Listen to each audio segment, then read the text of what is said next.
प्रमाणे जेजू क्रिस्ताचे शुभ वर्तमान 20 वोड 27 ते 40.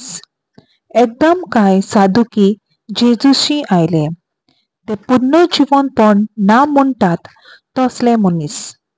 तांणी ताका हो प्रश्न घालो, गुरुजी, मोइशेसान अशें आमकां बरोवन दवरलां, कोण एकल्याचो लग्न जाल्लो भाव भुरगें बाळ नासतना मरत जाल्यार ताच्या भावान ताचे बायले लागीं लग्न जावचें आनी आपल्या भावाक संसद उत्पन्न करची. तर 7 भाव आसले. पयलो लग्न जालो आनी भुरगें बाळ नासतना मेलो. मागीर दुसरो आनी ताचे उपरांत तिसरो तिचे लागीं लग्न जालें. तेच परी 7य जाण संसद दवरी नासतना मेले.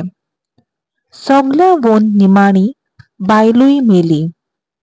तर 7य जाणांची पोतीन ती जाल्ली म्हणटच मेल्ली मनशां पुनर्जीवन जातली तेन्ना ताचे भितरल्या कोणाची पोतीन जातली ती?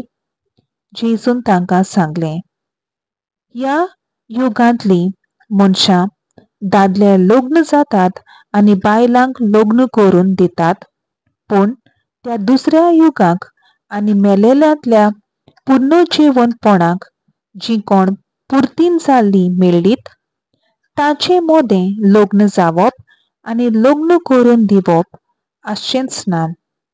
ताच्यान आनीक मरूंक जायना. ती देवदूतां सारकीं आनी पुनर्जीवनपणाची भुरगीं देखून ती देवाची भुरगीं.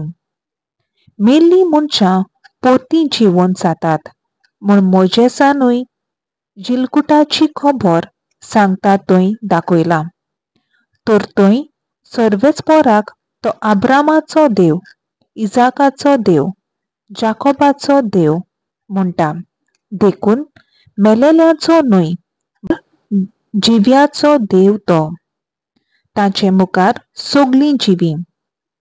शास्त्रांतल्या कांय जाणांनी म्हणलें, गुरुजी, तुवें बरें सांगलें. आनी त्या उपरांत कोणाकूच ताचे कोडे कसलेय विचार करूंक काळीज जालें ना. देवाचें उतर हें. देवाचो व्हड उपकार.